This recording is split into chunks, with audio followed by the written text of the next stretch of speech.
It's just You not. open this door with the key of reason. Beyond it is another dimension. A dimension of truth. A dimension of freedom. A dimension of joy. You're moving into the land of both the ideal and the real, of the possible and the actual. You've just crossed over into the Capitalist Corner. Where reason meets reality, welcome to the Capitalist Corner. That's right, folks, where reason meets reality. You wouldn't think that was the case if you're watching us today and all the technical difficulties we had. I woke up late and had to jerry rig my own viewing station here with my telephone as opposed to my computer, because my computer has decided to die on me. Michael couldn't get the stream started properly. We had technical glitches. No, that's not true. Michael But got anyway, the stream started just fine. here we Something's are. wrong with the audio with StreamYard. It had nothing to do with me. Yeah, okay, he's taking the blame off himself. But here we are, folks, at the Capitalist Corner. I'm your host, Mark Pellegrino, and also the chairman of the American Capitalist Party. Wait, hold on Oh, here. wait, you're killing my flow. You're killing my flow. I don't care about your flow because let me finish. I just the got intro. this text. What about the text you just sent me? He sends me a text and says, "Am I ever going to get this link?" You know why it takes you so long to get the link? Because when I email you the link, you can't figure out your own email. So instead, I've got to email the link to myself, go to my email, copy the link, and then text it to you. There's got to be an easier way. The easier way would be for you to understand how to work email. The easy. I do understand how to work email. The easier way is just for you to copy paste the link and put it on the text. That way I see it and it doesn't get lost in my email. How do you think I get it to your text, Mark? Michael, I got to email it to myself first. You are the vice chairman of the American Capitalist Party and also the co-host of the show, and you have your own show. I don't want to distract. Let's not let the ADHD get in the way today. I don't want to distract. We have some very important things to get in. I've got a great interview out right now. Kaya Willis, great interview. Go check it out. Rational. What do you guys talk about? Give us a thumbnail. Thumbnail? No. Okay, look. We talked about her journey out of woke. We talked about transgender issues, the difference between gender dysphoria and, the sort of social contagion effect that's taken place. Very, very good interview. Go check it out. But you also have to ask me about my day yesterday at some point. How was your day yesterday? Well, they got to like and subscribe and share the show and all that too. You got to tell them that. You got to trap them in first. You got to trap them before you tell them how terrible your day was yesterday. Was it a great day? No, I had a great day. So, but we do have super chats and we do want money. Yeah, so folks, like and subscribe to the station if you like the content, even if you don't like it anyway. Lie. No, I'm kidding. Don't lie. But also, please share this across your social media platforms, because the concepts of rational egoism, individual rights, reason, self-interest, liberty, need to get out there in the world more, because the tribes are taking those things away from us, and a lot of the times it's with our own consent. So let's not consent anymore to the tribes taking away our own moral agency. Hold on 1 second. Persephone, I'm going to email you something to go along with the story that I'm about to tell. It's a great story. You guys are going to love this story. I promise. Okay. Can I tell you about my day yesterday? Let's go. Let's talk about the day. Okay. I think I saw pictures, by the way. You probably did. So yesterday was two things. It was Gene Epstein, the host of the Soho Forum's birthday. And it was a day where the Soho Forum was actually having a debate between Jason Riley and Freimer, I think his name was, Professor Freimer, in debating affirmative action. I really like Jason Riley, so I wanted to see the debate. Plus, I had previously told Gene I wanted to take him out to lunch, and given it was his birthday, everything worked. Oh, that's who that guy was. Yeah. Okay. What'd you think? It was my grandpa? I was trying to figure it out, man. Yeah. Like, who's the old dude? Yeah. So he and I we got to spend, the whole day together. We went to his house. He and I spent all day debating objectivism. What a fun freaking time that was. Awesome day. That type of experience for me is just surreal. It was great being in New York City, seeing all the books he had, letting him tell me the stories, teaching me some economics. Fantastic day. Did you get the pictures, Persephone? Okay. So this morning I'm talking to Rich Rozzi, all right, on the phone. So Rozzi asked me to send them a picture of myself. So I said, okay, I got some good pictures. He says, okay, I don't want any pictures of you, he says, with your shirt off. You just send me pictures, none with your shirt off. So this is one of the pictures I sent Rozzi. And then I sent him this one. Where was this? Was this taken in New York? Who cares? What difference does it make where it was taken? It was taken in the summertime. No, it wasn't taken in New York. It's My winter. God, man. What you can't go outside with your shirt off in the wintertime? What are you, a puss? I can't. There's no open pools, Mark. Cold exposure is good for you, man. I don't Cold live in exposure is good for Cali, you. and you can see by the weather. But so that's what I sent Rozzi this morning when he asked for these pictures of me with making sure I was clothed. I sent those to him. It was a great time. I love having fun, but we do have some serious issues to discuss. What is Rozzi going to do with your pictures is what I want to know.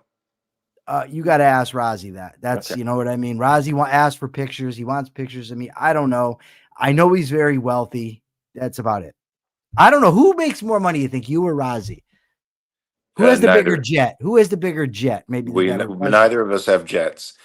So you say we have important things to talk about? Like what, Michael? Oh, God. I have to do this part now, too, because boomerific. I gotta find the articles. I gotta read the articles. I gotta send the articles. And now, evidently, I gotta tell you which articles we're going to do. Well, I when I went to the articles on my phone, you said you couldn't see me. So First of all, did you see the funny clip I sent you of Dave Smith that somebody posted? Oh, yeah. Yeah, that was great. I'd like give up my major beliefs for $35. Yeah. That was awesome. Okay, Lindsey Graham. And it wasn't funny. Can I just say, I know it was taken completely out of context. It was part of a joke for his stand-up routine, I guess, but it wasn't even funny. Yeah, I guess. I mean, that's not, we're here to talk about news clips right now. I'm just highlighting the fact that Dave Smith is not a funny comedian. What does that matter? It matters to me. Go ahead. All right. He's not a funny comedian. And by the way, he felt the need to. This is coming through here now. And by the way, we got a lag. It's coming through my phone. What was I going to say? I had something to say. How about Dave Smith? Dave Smith felt the need. Yeah, to mention me in his little interview the other day. Did we already talk about this? Yeah, you said he mentioned you twice, and I didn't get that far in it because it was, and he spent 10 or 15 minutes. I gave you a timestamp. I know you did. I didn't go there. I just didn't go there. So instead, you started at the beginning and got aggravated? No, I went from the beginning, and then I texted you and said, this is ridiculous. Everything he's saying is frivolous nonsense. He's basically, but why didn't you just go to the original timestamp? Then you gave me the timestamp afterwards. By then I was done. Michael, I was done. Mark, I was done. I gave you the timestamp with the original text. I know, but here's what. No, I didn't see that. But here's what matters. I texted him a scathing retweet and challenge for him to debate you. That's what really matters. You did. But anyway, so he gets up there and he says, "Oh, Liebowitz." He says he's always wanting to debate me on ethics. He says the thing is, I know everything he would say before he says it. He says, I've argued with objectivists. I know what their arguments are. And by the way, it's full of holes. Just debate me, dude. Well, show me all the holes, Dave. That's what I want. He can't. We need a clip of this, Persephone. Comic Dave Smith, please show me all the holes in objectivism. Please show me how you're going to anticipate everything that I'm going to say before I say it. Just do it. We used to have guys in prison. They would talk about how they can go down to the gym and they could bench press 500 pounds. They just didn't want to do it. Right? They just didn't want to do it. That's what Dave reminds me of. And then he says, and given Leibowitz's past, the idea that he's going to debate me on ethics, that's ridiculous. What the hell does what I did 28 years ago have to do with my knowledge on ethics today? It's not even about whether I'm an ethical person. Nothing. I could be the biggest scumbag in the world and still tell you what ethics are, you moron. I mean, the dude is just like, then he got into an argument yesterday online where somebody talked to him about how do you validate an ought or some such thing like that. when it comes to aughts, he says, why would you bring in such a vague and complicated term? What an idiot. What Ought an is a idiot. vague and complicated term? So that guy can't debate objectivism. No, We no. already know that. What he can do is make jokes. What he can do That is aren't make funny. faces. What he could do That is aren't distract the audience. What he cannot do is refute objectivism. But That's what true. we can do is talk about Lindsey Graham. Oh, good. The one article I didn't read. Let's go. Let's start there. You've got to be kidding me. Of course I did. And of course I'm not kidding. It was the one article I didn't read, and I just had a feeling that you Then would why get. didn't you read it? I couldn't. I didn't have the time. It's a 2-minute article. I didn't have the time. Oh, how come I have the time? Because you wake I up gotta at 2 go- o'clock in the fucking morning. I've got other jobs to do. Michael, we've been bickering for 20 minutes now. Is No, this because you're interesting? stressing me out. You're causing me a stress. You can start with that article, but you're going to have to lead it entirely. I remember something about the title, but that's about it. All right. Otherwise, everything Okay. else is on the table. All right. I gotta find something first. I'm looking for something, and then we can move on. So, what the hell am I thinking about here? I don't even know what's happening. Oh, right here. I've got to send this to Persephone in a second, just so I can vindicate myself. Okay, so Lindsey Graham is all bent out of shape because they listened to his phone calls, tracked his phone calls, whatever. So he's very pissed off about this. He wants, heads to roll. He's going to sue, blah, blah, blah. But as it turns out for Lindsey, he's the one who's been passing these laws with the Patriot Act in relation to what's his name, Ed. Oh God, I can't remember his name now. It's not Stringham. That's the economics professor. Not Strahan. Who's the guy that leaked the Yeah, you're going to hit me in a senior moment. Snowden. Yeah, Snowden. He wanted heads to roll for that. He's very big on surveilling people. Evidently, when it comes to surveilling him, it's a different story, and he's not very happy about it. That's the gist of the story. That sounds appropriate for politicians. Pass laws that you don't think apply to you, but when they finally apply to you, throw a tantrum because you might get caught with your hand in the cookie jar. Yes. Well, so I'm glad that he's mad. I'm glad. Maybe it'll start some reform. Maybe they can start repealing the Patriot Act. Maybe they can start getting out of the American citizens' business where they don't belong. Folks, the government shouldn't be collecting mass data on your conversations. They shouldn't be listening in to you at all. No, The original. not. Oh, No, look, by the way, we have some evidence for a second. We're going to show Exhibit 1. Now, for the audience, remember, Mark Pellegrino said in the original text I sent him, there was no time. That's not what I said. I said I didn't see it. Oh, look. What's that say up top? Liquid Zulu right failed comedian response. David Smith. On top of that, what does it say? Oh, 53 minutes. I didn't see it. I told you I didn't see it. I didn't say it wasn't there. I said I didn't see it. You said I sent you the thing out. But anyways, no, you're absolutely right, Mark. These hypocritical politicians, they freaking suck. But people keep letting them get away with it over and over and over again. So who's the real schmucks? Is it the politicians or the people that vote for them and let them get away with this stuff? They're in collusion with each other. It's like Walter Williams wrote an entire book about the American contempt for the Constitution. It's not just that the political class is taking away your rights by violating the Constitution little by little for your own good, for the common good. But it's you, the American people, who are giving these rights away. It's you guys who thought the Patriot Act was something good, because it was going to deal with terrorists and was going to smoke out sleeper cells in the United States. Well, it hasn't been used for that. Snowden recognized that. They've been collecting mass data on everyday citizens who haven't committed any crimes at all. It has been another reason. Another justification, I should say, for the federal government to overreach its power. It should not exist. Now, Michael, when the CIA was formed, well, the first real intelligence agency, international intelligence agency, was formed in 47. The intention was never to do stuff like this. The intention was to keep they understood that the international, I guess, strategic elements between countries had changed. Russia had introduced espionage and subterfuge and all kinds of different ways of attempting to rot cultures from within. And they thought they needed to counter this with counterintelligence and counter-espionage, et cetera, et cetera, et cetera. And after, having a war that killed, tens of millions of people, they thought this was probably the best way to go about containing the Soviet Union. And the original intent was, of course, to simply inform the president and the Joint Chiefs of Staff as to what these foreign entities who are enemies of our state were doing, and then to create policy based on that. Of course, it has expanded, and now our internal intelligence agencies like the FBI and the CIA are now colluding with each other and and all the various intelligence agencies like the NSA are now gathering bulk information on all of us. Would you abolish the CIA, Mark?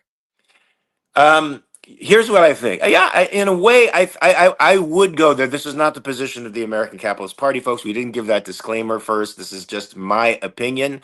I gave it on the other stream. I don't know if it still counts. Even though the game changed after World War II, prior to that time, military intelligence was dealt with by the military. The military had organizations within its own structure whose sole purpose was to evaluate the militaries of enemy states. And we didn't, and centralizing it in a massive civilian quasi-military organization has been a freaking disaster in many ways. All right, that's my. Smith says he would abolish intelligence. I don't know. I wouldn't abolish intelligence. I might. No. I think you need to know what the bad guys are doing. That's not a good idea, Christopher. You can't just abolish all intelligence. You can't abolish it, but you can put it where it used to be, which is with the military. Mark, you're not getting the joke. You can. I did. I got the joke, Michael. But no, you didn't. Funny. You did treat. No, but you go with it. You flow. Okay. What about what's the next thing I wanted to ask you now? Jamal Khashoggi. Oh yeah. Okay. How about this? What about Trump?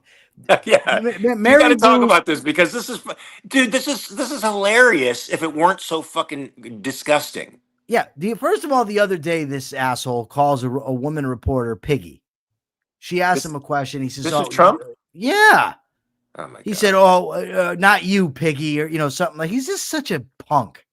He really is. That's what he is, a punk, a big, rich, spoiled punk who just had his daddy take care of everything his whole life. So he's never really had to deal with someone that just wasn't going to put up with his nonsense. But anyways, right? I think this, even though we're against psychologizing in a way, I really think a deep dive into Trump's upbringing would be a very interesting thing for some psychological profiler from let's say from the FBI to do. Because he's clearly a malignant narcissist. And yeah, let's talk about what happened. He has a press conference. He has a press conference with the leader of Saudi Arabia. He's in tight with the Saudis now, and they're talking about this economic agreement that's going to make each other trillions and trillions of dollars. It's going to be great. It's going to be the greatest deal of all time. It's going to bring the most money into the United States ever. And of course, this ABC reporter has the gall. Mary Bruce. Yeah, Mary Bruce has the gall to ask a legitimate question. And the legitimate question is, she asked this guy about his involvement in the murder of a reporter. The prince, wasn't even all that offended by it, but Trump basically tells her, you're being very disrespectful of our guest. Yada, yada, yada. You should lose your license. ABC should lose their license. Michael, the yada, yada, yada was a lot of people didn't like what this guy had to say. And a lot of people thought he deserved it. This is what the president of the United States says about a legitimate journalist. You're right. I made the cardinal error. I yada, yada over the important stuff. No, you're absolutely correct. You're not supposed to yada yada over that. I actually just forgot about that because I'm doing a lot. I'm in charge of everything over here, and I've got this deathly cough. But a lot of people didn't like that guy anyway. Oh, okay. I wasn't aware of that, Donald. I thought he was popular in school. I didn't realize he was the kid that got put in lockers and therefore deserved to be murdered. You fucking fool. See, Isn't now I'm that swearing amazing? again, and I blame Persephone of all people. That's just, but it's an amazing comment for it for a for first of all for anybody to make. It's profoundly stupid, but for the president of the United States to call a guy who is a legitimate journalist, who is legitimately criticizing a regime that deserved to be criticized, who was murdered by that regime, and the regime's head gave the pass, even though he denied it in the press conference, to murder that guy, to claim the guy many people thought he had it coming, many people because he was not very popular. My God. And then to threaten to take away the license of ABC because they're terrible reporting, and then to go on a diatribe about how 97% of the reporting against Trump is negative, even though Trump wins the election. There's got to be something wrong here, and that's just not right. I mean, I mean, presidents have railed against the press organizations that don't like them in the past. Obama did this with Fox News, but he did it in a way that was presidential. He took a swipe at them that was passive aggressive, but it suggested an eye towards his own incapacity as the president of the United States to deal with the press. What is this? This is a super chat. Yeah, but I was supposed to wait to the end. Now I'm coughing. I keep screwing up. I get excited when I see him, so I throw him up there. Persephone, we're going to come back to you at the end. Anyway, Michael, so now he's threatening to use the FCC, and the FCC, the head of the FCC, of course, is ideologically on board with Trump, thinking that the majority of these news organizations are not fair. They need to be printing and or discussing Trump in the likeness of being fair with his policies, even-handed with his policies, folks. Look, that's not the responsibility of the reporters. They're not So, out there to appease the administration. They're out well, there to tell the Jim news from their Jim perspective. Valiant, Jim Valiant is channeling his inner Mark Pellegrino. Normally, Jim jumps the gun and says what I'm going to say 5 minutes ahead of time. Now, after we're done talking about the story, Jim comes on and says, then he called for their FCC license to be revoked. Yeah, Jim, we know we've been talking about it for 5 minutes, but thanks. It's great. What did I That's true. do to get stuck with you and Valiant? It's like something I don't must know. have You happened. you must have done something right. So Right. you have good karma in your past, irrespective of your criminal history. So yeah, what do we do about this, Low folks? blow, We, low we have a blow. pr- we have a president who uses the FCC to leverage media companies, not only to try to present the news from the MAGA perspective, but then he's using that as leverage to extort money from them, which he's done multiple times already. Why are not the Republicans standing up against this clear despotism? I mean, to me, this is impeachable. This is fucking Well, impeachable. first of all, we don't need swearing on the program. But it appears though that there may be some cracks now happening with in MAGAverse. We've talked about this before, but I gave you this article behind the curtain. I don't know if you were able to get to reading this I one or got it. what, but let me click on it. I forgot. Oh, it's from Axios, and there's rising internal MAGA division. This last election didn't go good for them, and they've got 5 new polls. The fake polls, they're all fake, but things are not portending well for the Republicans, and maybe they're starting to see that because they did go against him on the Epstein stuff. Maybe they'll go against him on some other stuff. I don't know, but I do find it interesting, that these cracks are beginning to happen. Maybe they're starting to see him as a lame duck. What do you think?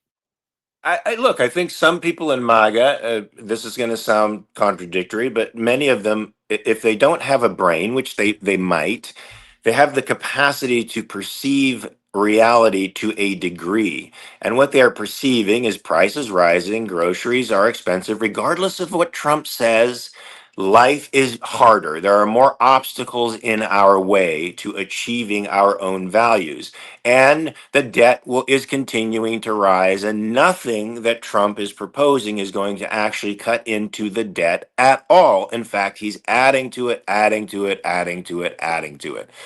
So what they see is somebody whom they voted for to do specific things. The main thing, the two main things, take care of the border, which they perceived as a danger, and take care of our economy, which they rightly perceived as a danger, because of course we are going over the deficit cliff, and there is going to be a point at which there is no return, or at which, well, look, I think pulling back from the deficit and reducing the deficit right now is going to cause a lot of pain and displacement, simply because we've created a culture of dependency on the government and on government subsidies. It ain't going to be pretty, and it ain't going to be easy, no matter who does it.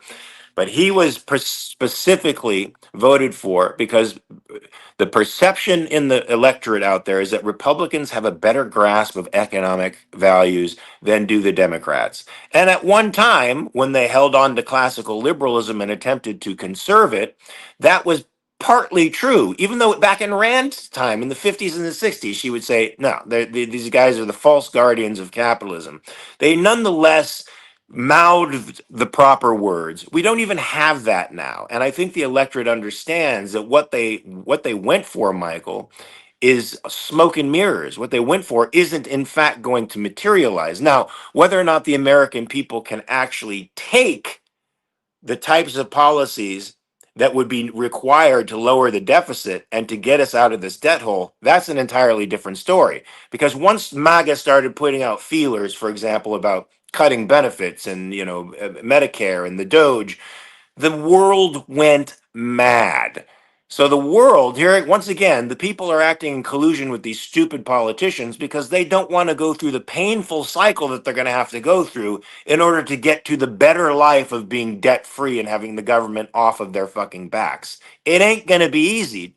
Just like getting out of poverty ain't easy, folks. It was ugly at the time that it happened in the Industrial Revolution. Getting back into wealth and out of debt where we are now ain't going to be pretty. But it's going to fall on somebody's shoulders. Somebody has to be the fucking adult in the room. And it ain't Trump. And people are realizing that. And I think that's why his numbers are plummeting. But I think they're putting every elected official in an impossible position because the people want to have their cake and eat it too. Yes, they do. What about this Comey indictment question? I'm just going to read the story because it's so short. It's so short. Yeah. Do you mind? No, go ahead. Okay. I'm happy that you approve. Okay. You should see Persephone looks so pretty today. Okay.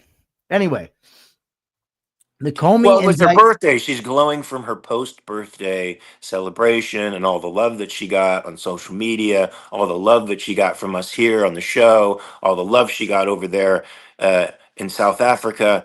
She sent me a private message that said that the only thing that really mattered was that I sang.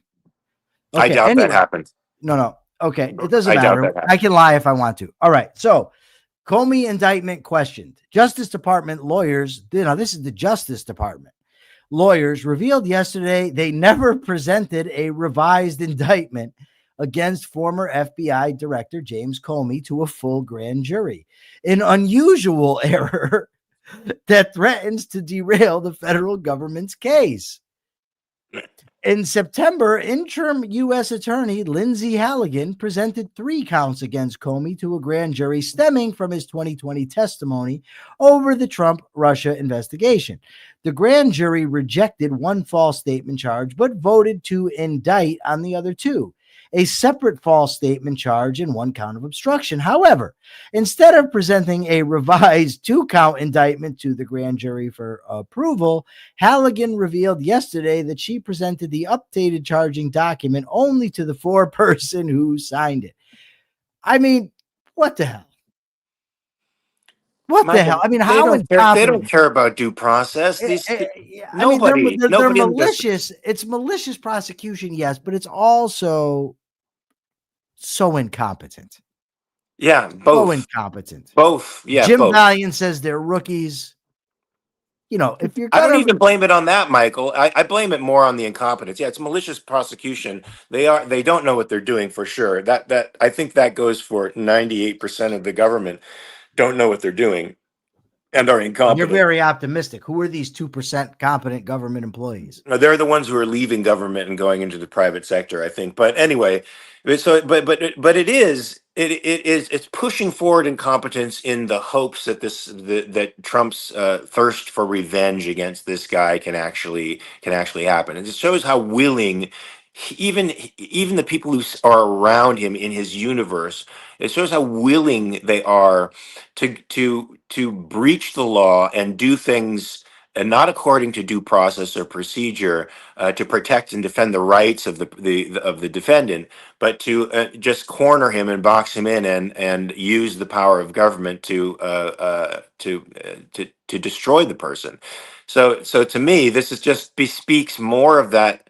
The very thing Trump denied he was going to do, which the Democrats were saying he was going to do, try to get revenge against everybody who used lawfare against him while he was out of office, is exactly what he's trying to do. And he's just as dishonest and fucked up as them. Oh, he's worse. Do you know Ben Stein? Yeah. I don't know him personally. Well, that's what I was asking. Have you met him? No, I never met him. All right. Someone referenced him in the chat. That's why I mentioned it. But yeah, I mean, this is like government personified in this case, right? The combination of malice and incompetence. You just throw them together and you see what happens next, and it's never anything good. It's never anything good. That's a perfect definition for government. Malice meets incompetence. Did you get the stuff I sent you, by the way, from about Ed Locke? Yes, I did. Okay, just making sure. Had to check on that. Here's another story about the Republicans pushing back against President Trump. Evidently, they do not want these $2,000 checks going out into the community. Trump says that they're going to be paid for entirely with tariffs. Of course, they're not. But right. We already did that story yesterday, where the amount would exceed the amount of tariffs taken in. But another instance where Republicans are pushing back, maybe a good sign. If they start pushing back against him, I think it's a good sign. I'm not optimistic. That they're going to stick to it, that it's going to keep going. But I do think that it could be a good sign, I should say. What do you think? Why is Persephone swearing all over the chat? I hope so, Michael. I hope so. I mean, this seems almost as egregious as Biden's canceling student debt grab, where he tried to bribe off, everybody between the ages of 18 and 26 with eliminating student debt right before the election, and this guy seems to be doing the same thing, trying to palm off the shitty tariff policy that's raising prices for us everywhere. Folks, everywhere. We're talking about steel and lumber that are essential to the construction of our infrastructure. The prices are higher for those things now to build basic stuff because of his tariffs. So trying to palm this off on the American people with a bribe of $2,000 checks. I mean, this is the way in which a guy like him, who's a materialist in the worst kind of sense, not in the way that I would say objectivists are, but a guy who looks at amounts of money and zeros behind them and thinks that there's a real value to that. That is quite separate from whether or not you're creating it, and that the American people will be bribed by seeing, oh, look, I'm getting a check with 3 zeros behind it. This is how cool. And that they'll be taken over by this sudden windfall profit, even though it'll amount to really nothing in their lives, given inflation and given the high prices and the high cost of living. And that they will forget all of a sudden that tariffs are a bad idea and let Trump do what he wants. I'm actually sort of happy that a wider and wider majority of the American people are starting to see that tariffs are a bad policy. Because I've always considered the majority of a lot of the American public to be economically illiterate. That's why they elect people like Mamdani, for example, to office, because they don't really know how things work. But they do understand that tariffs are a tax on them and that it makes their lives more expensive. So that's a good thing. And Trump thinking that a 2,000 check will dollar check will put a salve on that and make that temporarily go away. It's just more of that, primacy of consciousness shit that Trump is all about.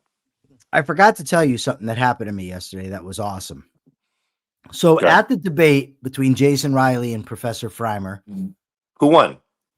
Freimer actually lost the point in the Oxford thing. He went from 12 to 11. He started off very low anyway, but Riley went from, I think, 40 to 60 or 60 to 80. He killed him with a big assist from me. Let me just tell you, there was a big assist from me. And I'll tell you about it. And I'm going to post it once I get the video so everyone can see it. But I'll just tell you for now what happened. So Freimer says, Riley makes the traditional argument that, look, inequality was going down. Black incomes were going up prior to the civil rights legislation. They were actually going up at a faster rate between 1940 and 1970 and after. So Freimer then says, well, obviously there was a problem because the government saw a need to enact policy. So at the end, they gave the audience a chance to ask questions, and I'm sitting in the front row. The mic is right behind me. So I just do the old spin around, get behind the old mic. And I said to him, I said, okay. I said, Professor Freimer, you implied, you stated that because the government felt the need to enact policy, that there must have been a need for that policy. And he nodded. I said, okay. That same government felt the need to escalate in Vietnam, to enact price controls in the 70s, to exacerbate the war on drugs in the 80s, and to invade Iraq in 2003. I said, so my question to you is twofold. One, what evidence do you have, or why would you assume that because the government sees a need, there actually is one? And two, even if there were a need, why would you think they would propose the proper policy? He looked at me and he went, Nice assist. He looks at me and he goes, touche. That's it. That's great. But then he rambled for 10 minutes, but never answered either aspects of these questions. Oh, he can't. That's why. That was a good question. And I like Jason Riley too. I mean, he's good. He's good. The things Smart that Jason guy. Riley says, the things that Walter Williams said, the things that Thomas Sowell continue to say, and Shelby Steele. These are things that people need to know because you have been grossly misinformed by your schools about lots of things with respect to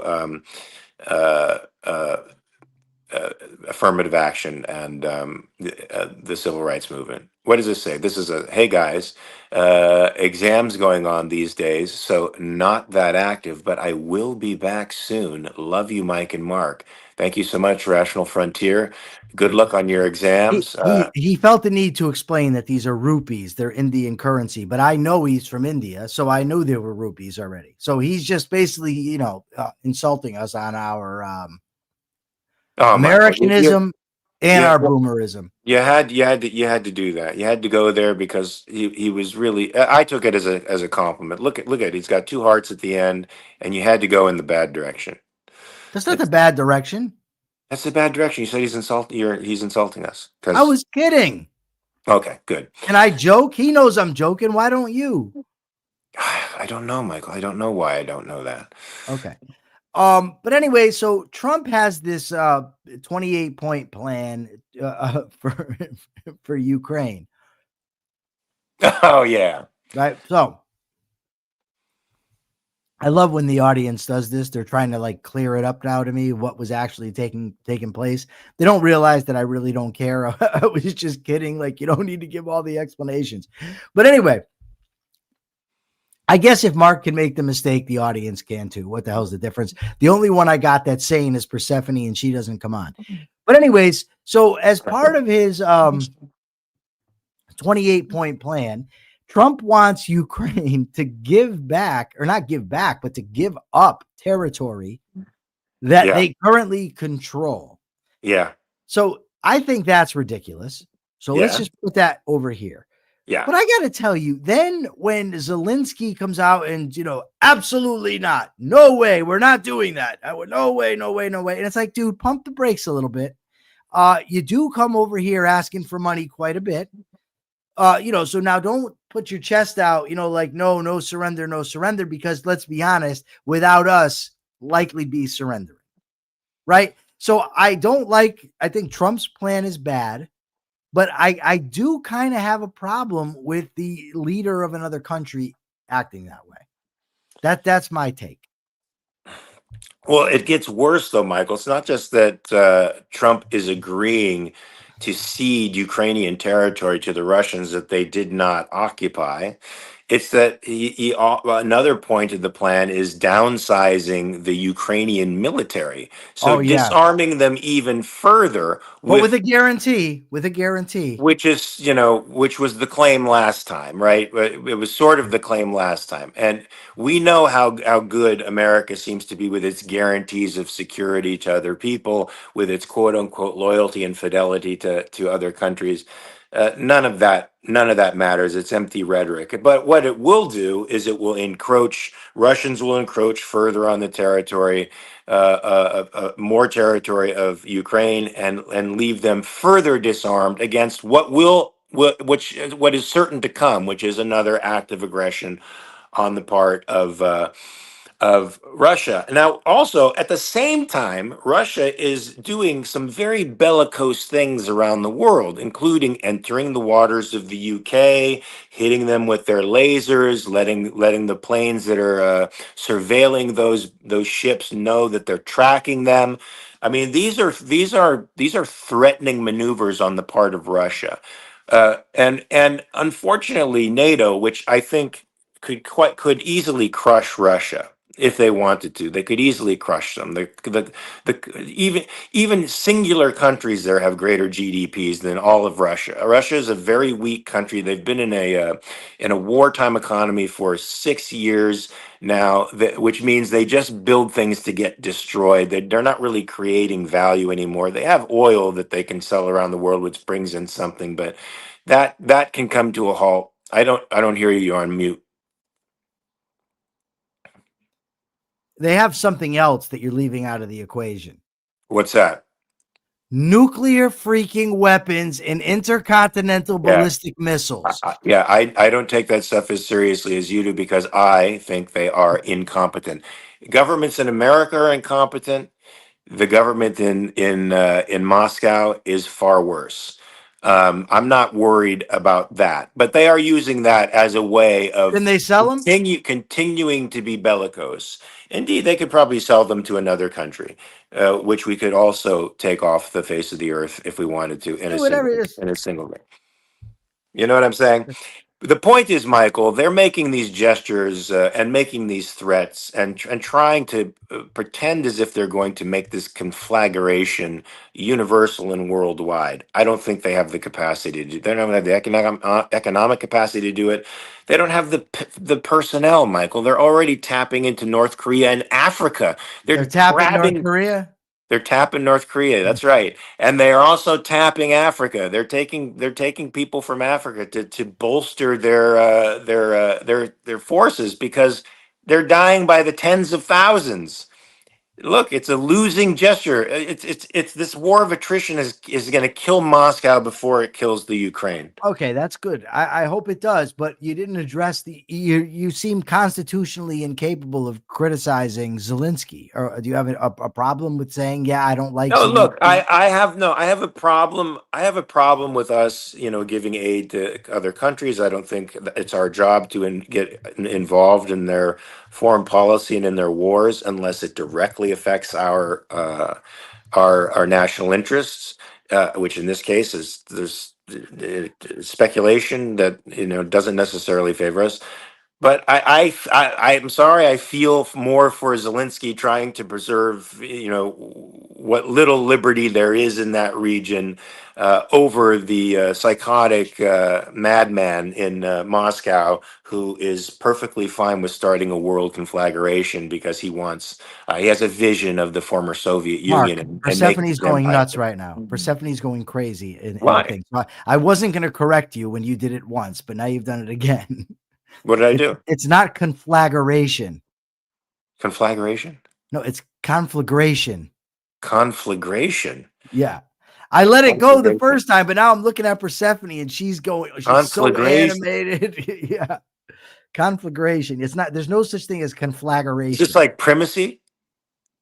No, this is actually When you said primacy of consciousness? no, because you're not you're not saying Do you know? conflagration. Do You're you know saying when? conflagration, Do like you know there's an whenever E. you're on? Do you know whenever Yaron Brook mispronounces something on a show, which I would say he does about 10 times each show. Even when he has somebody on there, nobody fucks with him about it, and he pronounces things like I've never. He says efficacy instead of efficacy. Efficacy every time, and Yeah. nobody says your own. It's efficacy, What not would you efficacy. tell him? Wait, don't you think someone should tell him? No, just let him What? be. Let me say conflagration. I like it better than conflagration. That doesn't even sound good. Let's But take a poll online. hold on. So conflagration sounds good. That's the argument we're It going with. sounds like a fucking forest fire to me. That's what it sounds like. It sounds like somebody starting a fire. I like that. It sounds to me it's got something to do with flags, with Okay, we'll take flag. a poll online. Anybody agree with me? Please, somebody agree with me. Don't make Michael's ego any bigger than it Yeah, is let's ask by him. agreeing with him. Should it be conflagration or conflagration? Look, I'm sure Persephone also says laboratory. Laboratory. And No, we're not gonna instead allow of that. bathroom says toilet. Oh So come no. on, man. Come on, No, man. she says no. She says no. I think you're confusing her with a Brit. She's not a Brit. She's South African. You know what I don't like either? Paris. I'm heading off to Paris. You're going to It's Paris. who says Perry? You I never never heard say people that. say that? Not you. Why not? It's not all about Well, you. I'm Some like the people only do it. person you know who goes to Paris. Huh? Never mind. Let's go to the next story. I forgot even what it We've is. got 5 minutes. I want to We have talk to. about Yaron Brook. No, we've got it more than 5 minutes. Because we started late. This Yaron Brook thing fascinates me. Yaron doesn't seem to me the guy like he's too much. He's not a big one for the jokes. Is that accurate? That's the impression I get. I could be wrong. He doesn't. Yeah, he doesn't joke. He's not He a seems like a joker. very serious guy. I mean, he's a happy. I wouldn't. He's lighter than that. You could be happy and be No, serious. but serious implies a weight, and then he doesn't have that No, it weightiness. doesn't. It does to me. What? So you get everything That's is about Mark likes the way the word's pronounced. Mark, it's No, what I'm it saying means. seriousness. A seriousness What I'm saying shows is, a lack of humor. would Yaron You sit have a on this lack of show with humor. us? Would he sit on the show with us and have a good time? Sure, if we don't So get distracted and go all over can the we place. make fun of the way he pronounces efficacy? Efficacy, I doubt. We could probably do that. You could probably try it, Michael. You That can might try be it. like, have you ever heard the apocryphal story? I don't know if it's true or not. What's his name there? Epicaful. No. That's the pronunciation. Is epicaful. They said he's got somebody in the thing says Yaron has zero sense of humor. I don't know. We're gonna have to find out about Really? this. Come on. I don't know. But what I want to ask you is, or tell you about, is Gouverneur Morris. Look this up. It's a funny story. Persephone, look it up over there. Wasn't he Wherever the you are. richest? Wasn't he the richest man in America No, at you're one time? confusing him with Robert Morris, which is His brother. which is actually no, they're not. They have not no relation. Stop Cousins. making They things weren't. up. I They don't weren't even think they're cousins. related. But stop making things up. But there's two funny stories now to tell. One, Robert Morris was the governor, but he didn't want to see people, so people would come and say, "I'm looking for Governor Morris." And Gouverneur Morris would come. I'm here, but it was not the actual governor. But Gouverneur Morris is making this. Someone told me this is apocryphal. I don't know if this is true or not, but it's funny. He said that he's going to go smack George Washington on the back at a get together. This is the story. I know this story. Go ahead. And he goes over and smacks him on the back, and evidently George Washington wasn't playing that, and he came back, and Morris told Alexander Hamilton, "I will never do that again." I'll Well, never what do that happened again. was he told everybody knew that George Washington walked into a room. Not only was he the biggest man in the room, but he carried with him a lot of gravitas, and Gravitas. right, and he took Gravitas. Gravitas. He had gravitas. Gravitas. He had gravitas, Yeah. and he took his position very seriously. And of course, as a young man, he had a book on morals and the proper way to conduct yourself. And so he did this in public because he thought it was, quite appropriate as a budding statesman to bring the proper gravitas to everything that he did. So the guys. It's funny seeing the founders as guys just like you and I who would try to fuck with Washington. I didn't know it was Governor Morris, but that he's like, I'm going to go up to him and say, "How you doing, George?" and like pat him on the Yeah. back, which is what he Yeah. did. And of course, what happened was George turned around and gave him a look. Now, George was, remember, huge for his time, legendarily strong, an amazing horseman, and he wasn't afraid of bullets or fighting. He was a renowned warrior. Turned around, fixed his steely eyes onto Governor Morris, and the man basically puckered. He puckered. Governor Morris puckered and walked away with his tail between his Yeah. legs. But I interviewed an expert on Gouverneur Morris, and he said the story likely isn't true. I wish it were true because it's a good story. And Gouverneur Morris, if you ever get a chance to read about this guy, he was a fun guy. He's a very big character. He's got a peg leg. Like, the guy is just a ton of fun. Yeah. I Not think you're right. much like AI could be a ton of fun. And there's a lot of people that are very concerned about AI taking jobs and all that sort of thing. Bernie Sanders, it has to spread out to the people, all that nonsense. Yes, it's Gouverneur Morris, because it's GOU is how it's spelled. It's not spelled like governor. But then again, that might just be a British thing, even though he was American. But we don't really care about that right now. You can't be correct in the way people pronounce things. That's not nice. Anyways, yeah, Gouverneur. I just said that, Persephone felt to put it on the thing. Okay. People are thinking AI. A napkin is a serviette. Go ahead. Do you take a serviette to the toilet? No. You don't take serviettes to the toilet. Okay, what happened now? I everything got lost. Oh, But when you AI. ask for the bathroom in Paris, you do say "Où sont les toilettes?" You don't say "Where is the bathroom?" You ask for the toilets. The toilets. Do you know what about when they used to say, I have to go make my toilet? I have to go make my toilet, You've never heard that? or where they had to do their washing. Yeah, that's what it used to be called. They would, The toilets. Right. yeah. That's. I don't know why I did this. I don't know if women actually put makeup on like this, but whatever. Mark brings servants to the toilet. Probably, yeah. I would think that's probably Serviettes. no servants. Oh no, I don't have servants. Okay, so go ahead. You were going to Back to say the something AI. about it. Maybe AI will replace the servants for the bathroom. But anyway, the point that the guy in the article makes is that no, AI is not going to take all your jobs. AI actually frees up labor to go do different things. The economy grows. That's how things go in this world. We don't have to fear technology. We don't have to be Luddites. What we have to do is embrace progress, embrace freedom, and just be happy with our serviettes. Yeah, but that's really hard to get through to people, Michael. Since It is. you say Luddites, I say Luddites, but you can say potato and I can say potato, and we still understand what we're talking about. This has You know been what you going. cannot This say, has though? been You cannot say conflagration. This has been going on. The Luddites have created major conflagrations in society from the beginning, from the Industrial Revolution, when they would bust up the looms because they took away jobs, and even at every technological advance, there's somebody who says, "Stop, pump the brakes. This is going to cause a great deal of unemployment," and it causes a certain amount of unemployment for a time, but then it creates a nearly infinite number of other jobs and possibilities. When all that capital is freed up, it's got to go somewhere, folks. People are creative. And they find ways to make that capital work. It may be hard to see it in the moment because you see the immediate fact of somebody losing a job, and what you don't see are the 10 or 15 other areas, literal whole areas of the economy that are now opening up. And the article gave great examples. I mean, they're a little over luxurious, but like one of the examples that I thought was funny was that you can have people now come to your home who take care of your plants, but they not only take care of your plants, they photograph them for you, they show them, they take care of them in such a way that they like people do with your dogs today.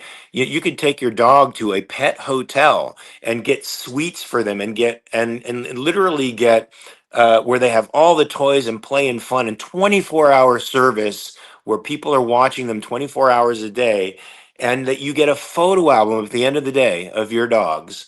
And so you know what they've been doing all day long. There's some places that even have, the 24/7 camera on them so you can watch them at any time of the day or night.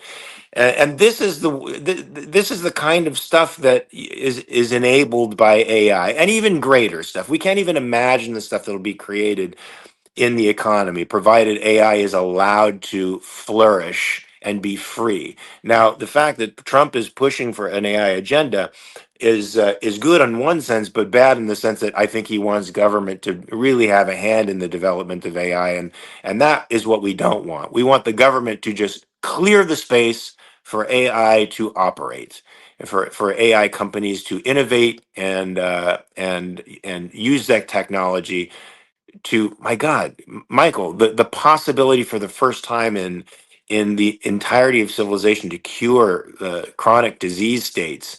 They one of the examples they mentioned that I thought was interesting was how farmers can use AI now to use targeting pesticide, but that will affect the pesticide industry. But when you think about how much healthier that makes crops to target pesticides to only areas where the pests actually are, so that the crops, as a general rule, not only grow better, but you're getting something healthier. You're getting a healthier product. I mean, right? I mean, one of the supposed benefits of organic farming is that they don't use those kinds of pesticides, supposedly, on the crops. And now this could be a generalized thing. So organic farming, it wouldn't be as expensive. It would be actually much less expensive to get purer food that's healthier for you. But of course, the pesticide companies are going to complain about it, and the people who are going to be immediately affected are going to complain about it. And the health of the American citizen, accessibility of food, be damned. You're on mute. Yeah, I forget. I take it off. Whatever. But it occurs to me that if we're going to have Actually, it's called mute. Mute, yes, Mute, and I don't want to hear anything from the audience. If we want to call it Mute, we will. Used to be a wrestler called the Great Muta. Anyways, if you have somebody come and take care of your plants, like there's just like a nanny, a plant nanny. Can we call it a plant? I got a name, Planny. Planny. Call it a Planny. It's a Planny. All right, Mark, you give the capitalist thought of the day. It's my turn, but I don't feel like doing it today. Okay, yeah. So, folks, AI. I'll ask the question though. Okay, AI is another revolution in technology, folks. That it's a revolution akin to the agricultural revolution, to the industrial revolution. It will progress us further. It will make us freer. Ironically, the utopia I think that Marx saw, Michael, where a person could do one thing one day and do another thing the next day, and not be bound by any particular kind of job or service, is a potential that could actually happen because of capitalism, because capitalism will free up your time so much. AI will free up your time so much and make you so much wealthier that you will have much more of your own time to develop yourself as you see fit. Capitalists do not fear technological innovation. They understand that innovation means the human being, the single human being, is infinitely more productive than he was before. And that means goods and services are cheaper and more accessible. And that makes you and everybody else richer.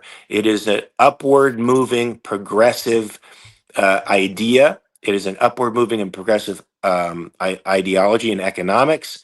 And it is a movement that best conforms to the nature of man, to reason, and the insatiable nature of man's desire to progress and have more. And those things are all very good and healthy. That's my capitalist thought for the day.